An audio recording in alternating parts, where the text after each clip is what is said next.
Hi, this is again on the Robert Proctor book, The Golden Holocaust.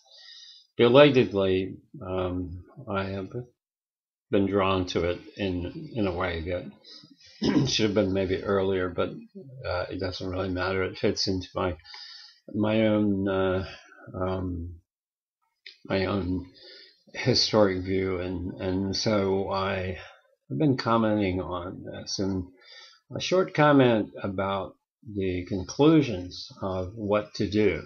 It's important, but um, that's my.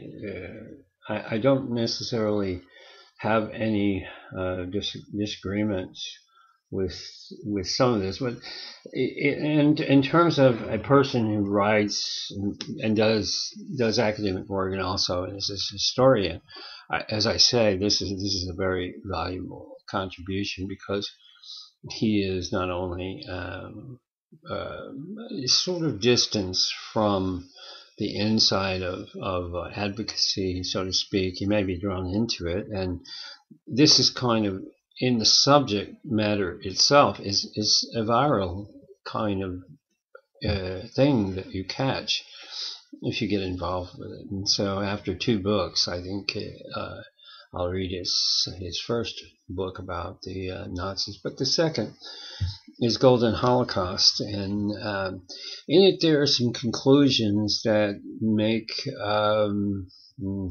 well to ban indoor outdoor public places and spaces a sense of dedicating this to um, a conclusion that is helpful to other people, to people in general. Um, the that's the idea. Also, it's pretty much of a procedure that you have to go through. Well, if you've stated there's a problem, how do you get rid of it? And so I guess that's where we go in this, and um, it's just good form to make up conclusions of how do you correct a problem once you have it. But it's more like a book on an invasive disease like cancer. Uh, you have it.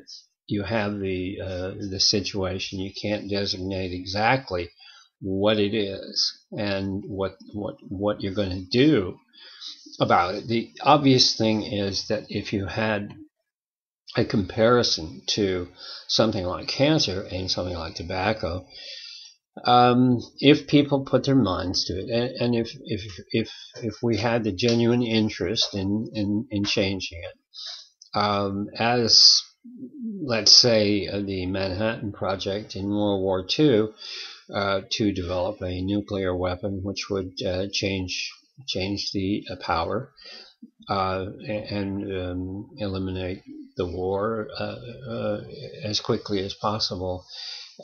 That particular project is the most astounding, as well as the efforts of an entire generation of people getting together and doing things. So there was a resolution to that, and comparatively speaking, cancer, which has lingered for so long, and people have researched and researched, and they still don't know. I remember picking. There's certain things that we know.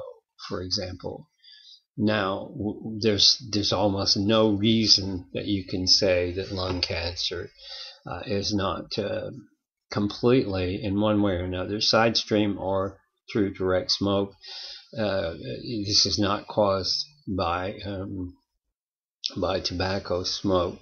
Coumarin as an additive is a definitive um, type of ingredient, which at one time was categorized as grass or generally regarded as safe for lollipops and candy. But when you find coumarin and such things as tobacco, you particularly tobacco, pipe tobacco, and I remember gifting this to Dickie Scruggs years ago as a item to be used by him in his efforts to embarrass the industry, so to speak. this is so blatantly the cause of pancreatic cancer. The fact that coumarin and uh, um, used in that form, and such a high quantity of it. Of course, the resolution here in tobacco is similar to the resolution of finding a cure for cancer. A lot of people just simply, and this is the cynical part of it. There really is. If you've got something that is, I don't think we've developed as a race, the human beings.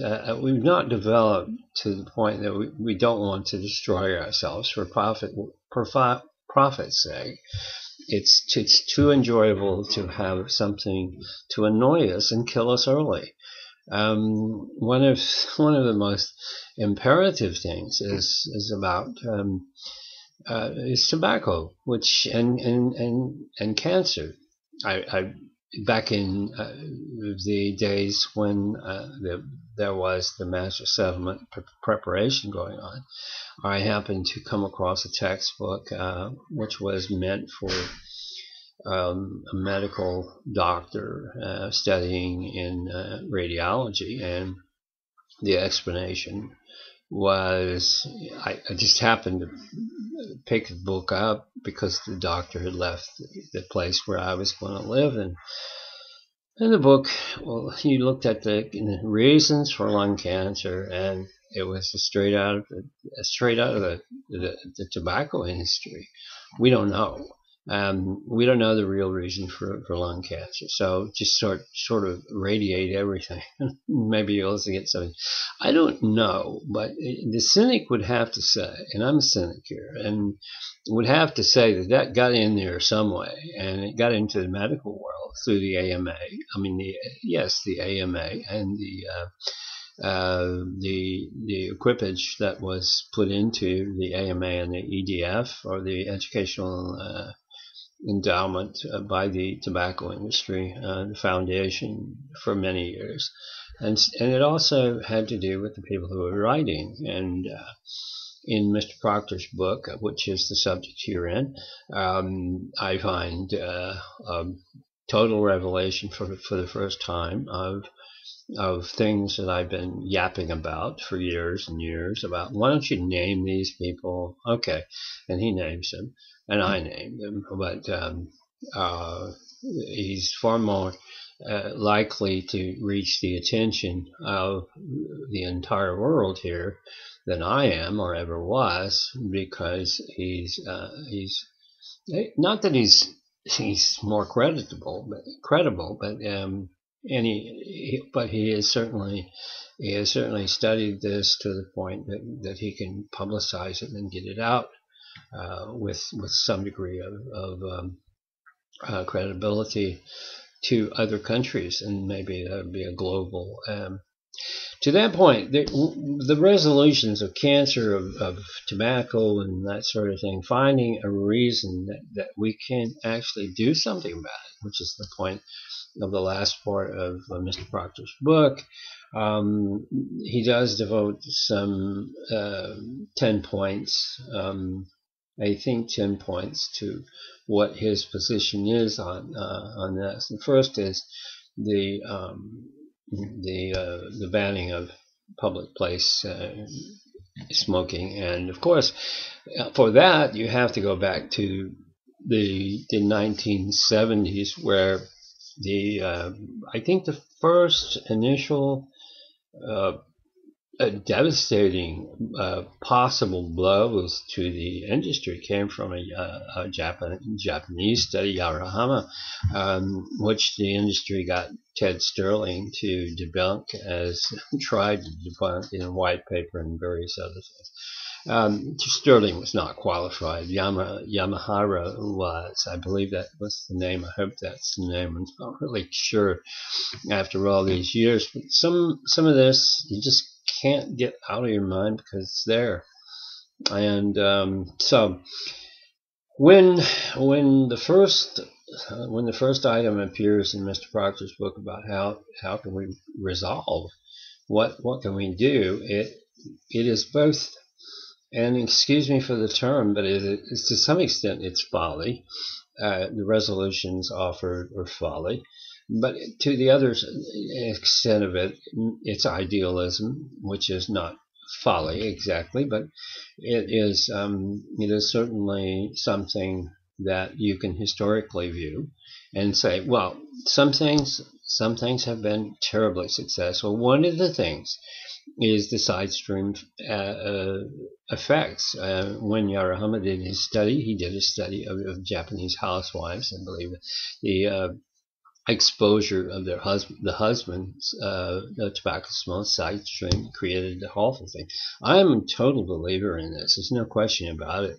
There is an absolute need and a necessity throughout the world to change this whole thing. And so I think he points out his first item is to realize in urban places, space, and so forth that cigarette smoking should not be allowed in any form.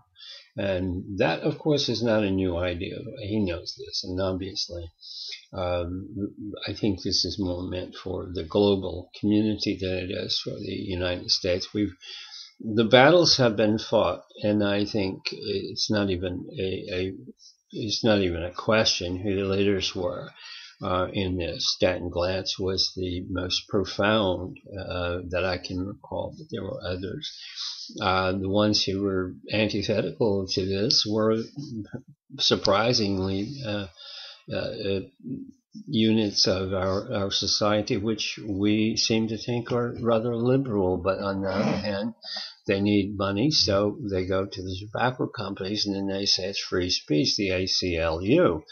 Thank you, Martin Mentz, for that particular revelation, which we spoke about years and years ago. And the ACLU, as a antithetical group involved in that.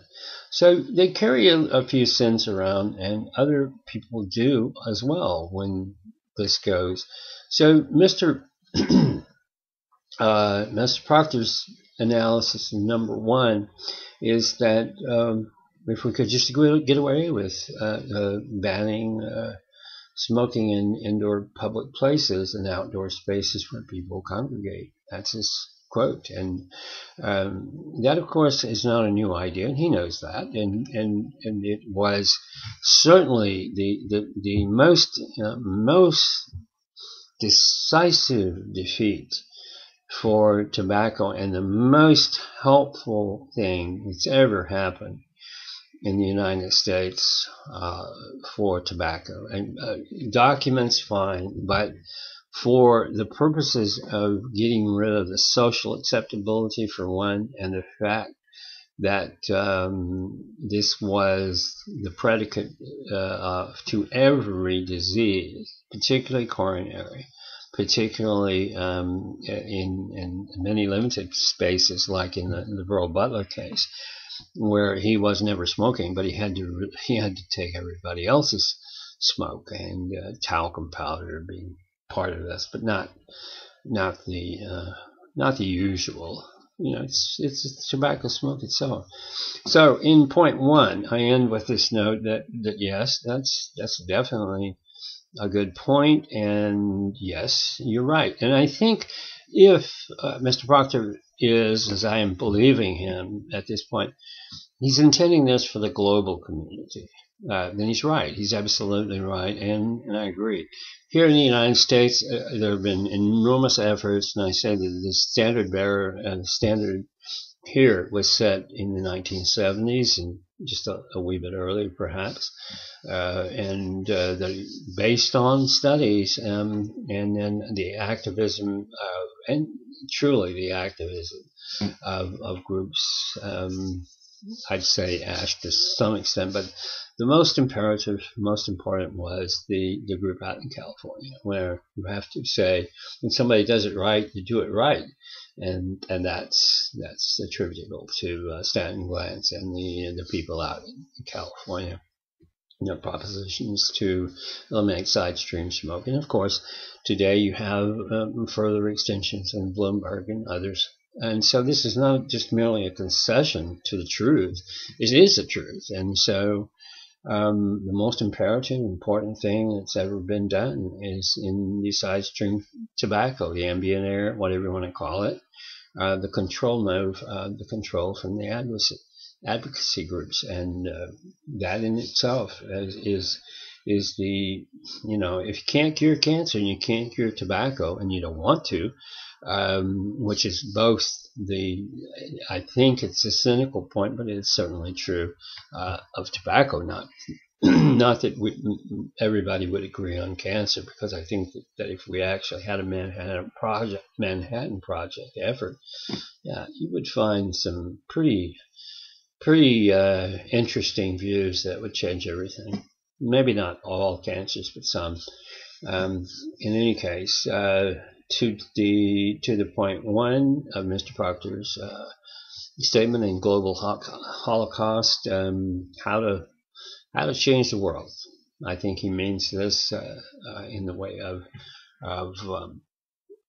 changing it by way of a global necessity, because it certainly has had its effect, sidestream tobacco control in the United States, and will continue to.